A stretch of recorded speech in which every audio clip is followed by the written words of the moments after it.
Good day, Rizalians. Welcome to the Rizalian Quiz Bee 2025 Elimination Round, Episode 5. I'm Dennis the Leader, your quiz master, ready to guide you through another thrilling battle of knowledge, speed, and precision.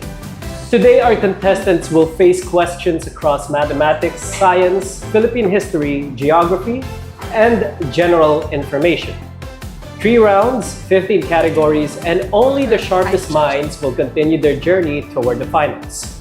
Get ready, Rizalians, because the competition is about to get even fiercer.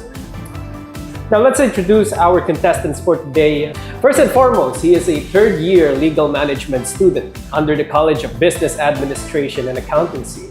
He is an average Joe who enjoys gaming and is here to test his limits. He lives by the saying, the closer you look, the less you see. Give it up for 𝗘𝗽𝗶𝘀𝗋. And next, she is a third-year BSBA major in supply management student and a student leader eager to learn, grow, and adapt. A matchaholic, her favorite quote is, "Keep moving forward." Well, her go-to motto is, "If you're not a good shot today, don't worry, there are other ways to be useful." Okay. Her name is Pamela Margot B. Cruz. Okay. Next, our last contender is a second-year supply management student as well, and the current vice president of the Supply Management Society. He is fueled by a desire to lead, to succeed in life, and strives to bring impactful lessons to the community. Give it up for Damiano Joseph III G. Leron. And you prefer to be called Ian? Okay, Ian, Pomi, and Kean. Let's begin with the game mechanics. Here's how the elimination round will work. The competition has 3 rounds, easy, average, and difficult. Each correct answer in the easy round is worth 1 point, in the average round 2 points, and in the difficult round 3 points. You have 5 seconds to answer after I read the question. Once you buzz in, you have to wait for me to acknowledge you, and then you will have 5 seconds to respond. If you fail to answer within 5 seconds, the question will be passed to another contestant. If you answer incorrectly, the others may steal within 5 seconds. For all mathematics questions, you will be given a 15-second time slot to answer. Before buzzing, contestants must place their right hand on their left chest. Since this is a verbal quiz, answers must be pronounced clearly and correctly. Minor pronunciation differences may be accepted at the discretion of the quizmaster. And contestants with the highest scores after all 3 rounds will move on to the semifinals round of the Rizalian Quiz Bee. Ian, Pomi, Kean, are you ready for our easy round? Yes. Ready? Okay. Beginning with mathematics, you might need to compute on this one. This is quite long, so pay attention. One day, Mr. Paul left the office at 8:35 p.m. and drove to his home. If he reached there at 10:02 p.m., how long did he travel? Again, one day Mr. Paul left the office at 8:35 p.m. and drove to his home. If he reached there at 10:02 p.m., how long did he travel?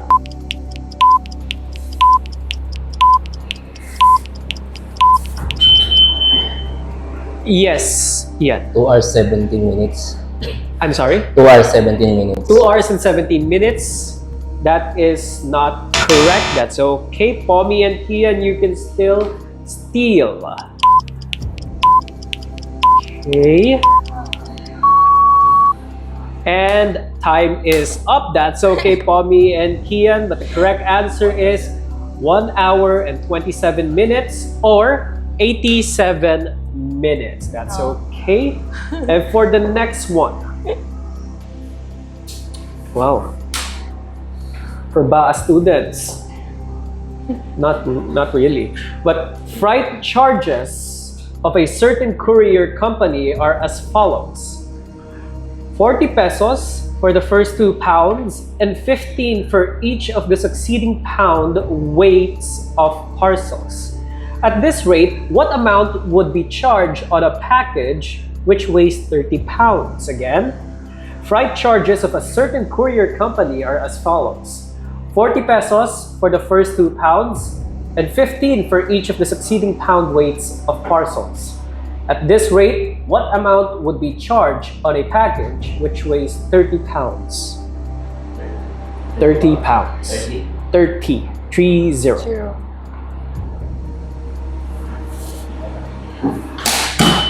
Yes, Kean. 205 pounds.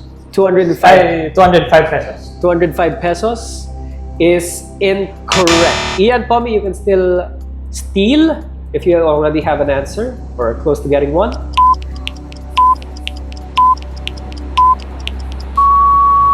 Okay. Fortunately, time is up, but the correct answer is 460 pesos. 460 pesos. Now, you don't need to compute for this one. You can just put your hands to your chest.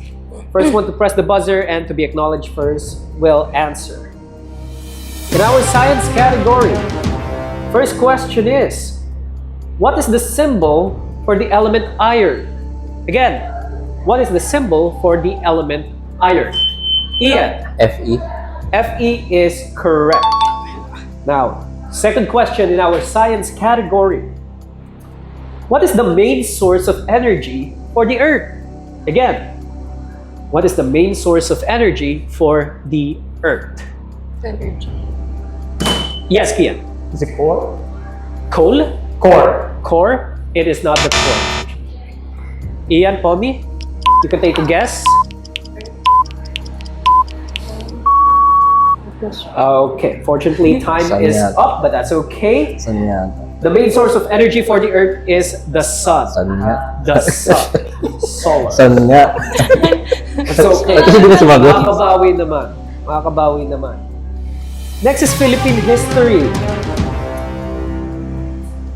First question is, which president signed the Philippine Clean Air Act of 1999? Again, which president signed the Philippine Clean Air Act of 1999? Clue, yung year, 1999. Sino ba yung president ng 1999? Enrile?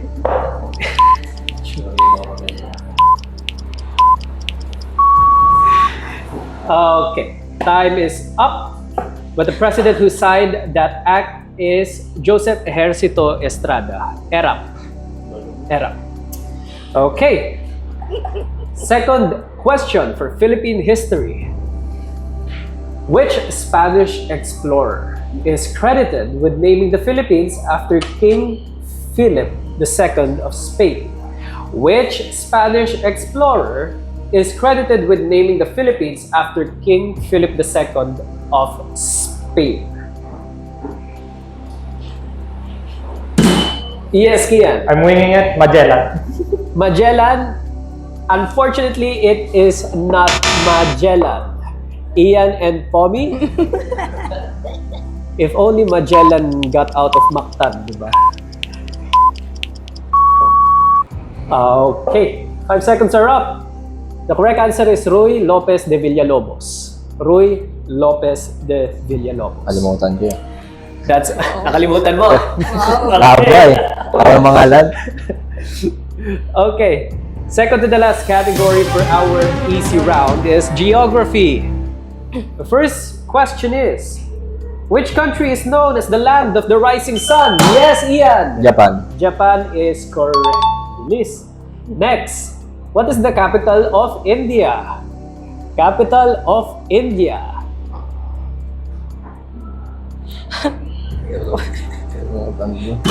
Yes, Kean. Winging it again. Bangkok. It is not Bangkok. Bangkok is in Thailand. Kalimutan ko. Ian, Pomi. Sri Lanka. Okay. Sri Time's Lanka. up. It is New Delhi. New Delhi. Now, moving on to the last category of our easy round is general information. First question to you three is, what is the largest mammal in the world? Ian. Whale. What specifically? Blue Yes, whale. Kean. It is the blue whale. Congratulations on that steal, Kean. Very opportunistic of you. Now, to the last question before we move on to the average round. What shape has 3 sides? Triangle. Yes, Kean. Are you sure it's a triangle? Yes. Okay, that is correct. It is a triangle. Congratulations on that one, Kean. And we're closing off the easy round. Leading with 2 points is Ian. Then Kean with 2 points as well. And Pomi with 0. Kaya pa Layo bumawi, kayo, layo Pomi. kayo. We are now moving to our average round. For our average round, again, you will earn 2 points each. Now, mathematics. You may need to compute on this one. What na naman? First question is, if a square's each side is increased by x units, then after that, its perimeter is increased by how many units?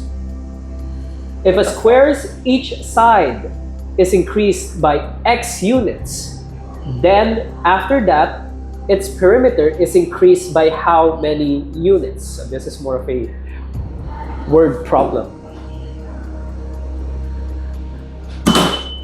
Yes, Kian. It would be increased by x squared. It is not correct, Kian. That's okay. X cube. It is not x cubed. Ian. None?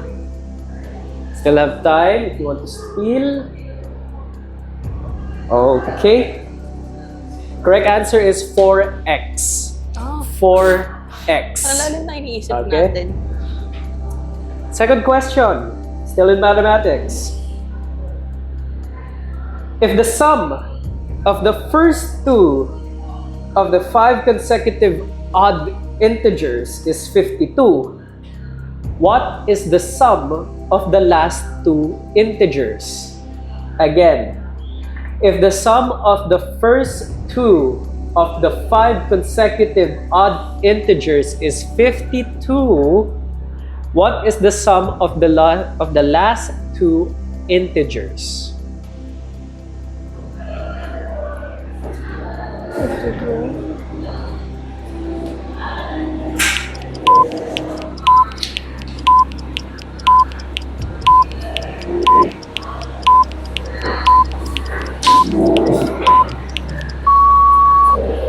Okay, time is up. And since nobody was able to give the correct answer, the correct answer is 64. Putang ina doon ako. 64 is the correct Alimutan ko answer. magsagot. Alimutan ko sabihin. Nakalimutan ko sabihin. Ay, nakasulat ko.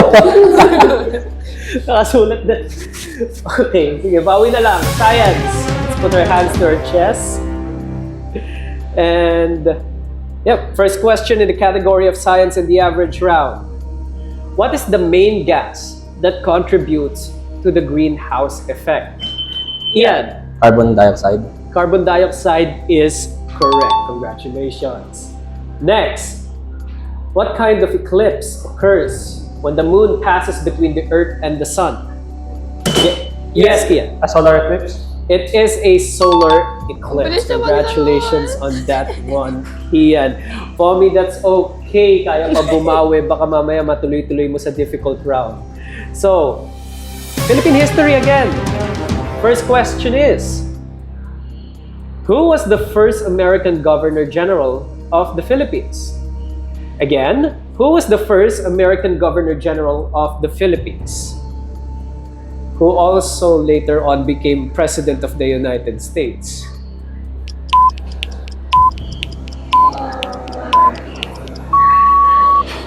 Okay, time is up. The correct answer is William Howard Taft. Awesome. William Howard Taft Avenue. Now, next, Philippine history again. Which Philippine president signed the Expanded Value-Added Tax or EVAT law in 2005? Sino ang presidente noong 2005? Yes. Gloria 𝗥𝗶𝘇 Gloria Macapagal Arroyo. That is correct. Okay. Now, moving on to the penultimate category of the average round. We have geography. First question for geography is, what is the largest island in the world? Again, what is the largest island in the world? Wait, alam ko to. Yes, Kean. Hawaii. It is not Hawaii. Are you Pomi and Ian, sure? any guesses? You can take a guess. Okay. Okay. Time is up. The correct answer is Greenland. Greenland. Largest land yan. Next, second question in geography. Which body of water borders Japan to the east? Again, which body of water borders Japan to the east? Yeah, The Pacific Ocean? the Pacific Ocean is correct. Sabi. Okay, congratulations on that Takot one. lang ako mag-sagot. Now, for the last category of the average round before we move on to the difficult round. This is general information again. First question is, which ocean is between Africa and Australia? Again, which ocean is between Africa and Australia? Pomi. Indian Ocean. The Indian Ocean, that is correct. Give it up for Pomi for her first point. First point up to 2 agad. Then, last question is, for the average round, what type of celestial body is the sun? Ian. Star. Star is correct. Congratulations on that one, Ian. And we are now closing our average round. And before we move on to the difficult round, let us take a look at the scores. Leading is Kean with 8 points. Wow. Then Ian by 6 and Pomi by 2. Pwede pang makahabol. Okay? First question is mathematics again. Ready your pencils if you need to solve. Consecutive angles of a parallelogram are consecutive angles of a parallelogram are. What do you call those angles? Kean. They're called acute angles. They are not acute angles. Ian. Obtuse angle. It is not an obtuse angle. Again, consecutive angles of a parallelogram. The keyword here is parallelogram.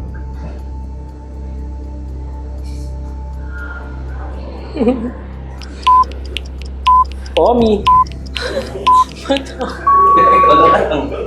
Okay. Correct answer is supplementary angles. They are supplementary angles. Now, let's solve for this one. If the area of a rectangle is 72 square units and the length is 8 units, what is the width? Again, if the area of a rectangle is 72 square units and the length is 8 units, what is the width?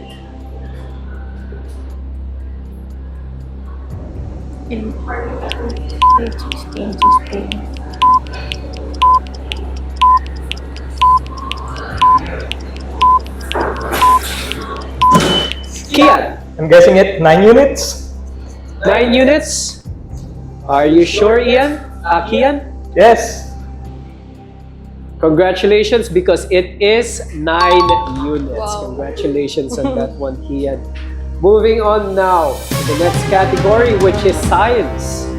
Bagalan nyo, please. First question in the science category of the difficult round is, what is the name of the scientist who proposed the theory of evolution by natural selection? Ian. Albert Einstein. It is not Albert Einstein. Good try. What is the name of the scientist who proposed the theory of evolution by natural selection? Natural selection.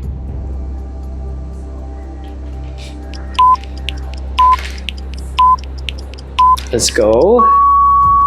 Okay, correct answer is Charles Darwin.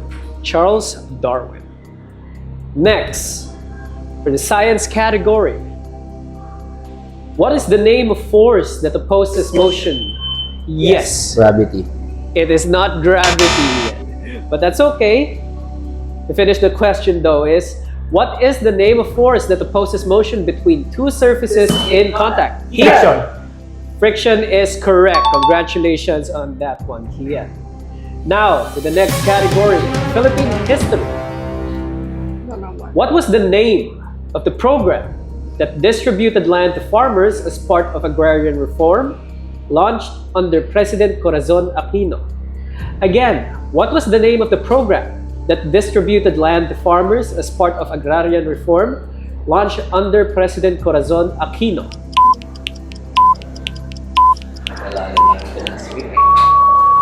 Okay, 5 seconds are up. Correct answer is the Comprehensive Agrarian Reform Program, or CARP. Okay. Ayun. Next, Philippine history again.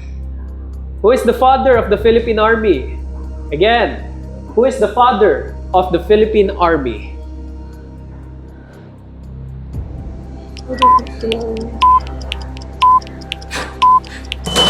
Yes, Kean. Just guessing Emilio Aguinaldo. Emilio Aguinaldo is correct. Congratulations on that lucky guess, Kean. Yes, it is Emilio Aguinaldo. Next, geography. Which country does the prime meridian pass through? Again, which country does the prime meridian pass through? The prime meridian.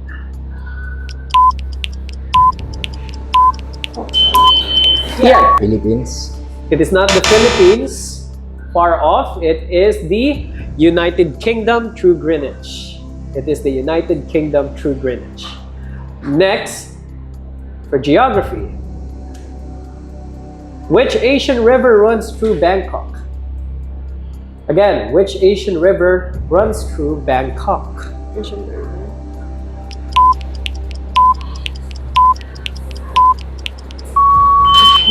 Ian. Amazon River. It is not the Amazon River, but since time is up anyway, the correct answer is the 𝗘𝗶𝘶 River. 𝗘𝗶𝘶 River. Next, last two questions in the last category. General information. Information. First question is, what is the system of government where power is shared between the national and local governments? Again, what is the system of government where power is shared between the national and local governments? Kean. Feudalism. It is not feudalism, Kean. Nothing was equal in feudalism. Ian, Pomi. Democracy. Okay, time is up. Correct answer is federalism. Federalism. Last question. What economic system combines public and private ownership? Again, what economic system combines public and private ownership? Kean. Mixed economic. I'm sorry? Mixed. Mixed economy? Yes. Mixed economy is correct. Congratulations on that one, Kean. And that concludes the questions for this episode of the Rizalian Quiz Bee. And we have a winner at 20 points. Kean, Ian at 6, and Pomi with 2. Let's still give our contenders a round of applause for their presence today. And may I ask the three of them to please go in front of your podiums. Yan. And may I invite the project managers of the 2025 Rizalian Quiz Bee to present the certificates of appreciation and participation to our contenders for today's episode. Ayan. Let's have a photo opportunity together. Ayan. Balik muna tayo sa... Yeah, let's return to our podiums. There we have it for this episode's of the Rizalian Quiz Bee 2025. And once again, I'm Dennis Dalida Jr., the Quizmaster for the Rizalian Quiz Bee, and see you on the next episode. Okay.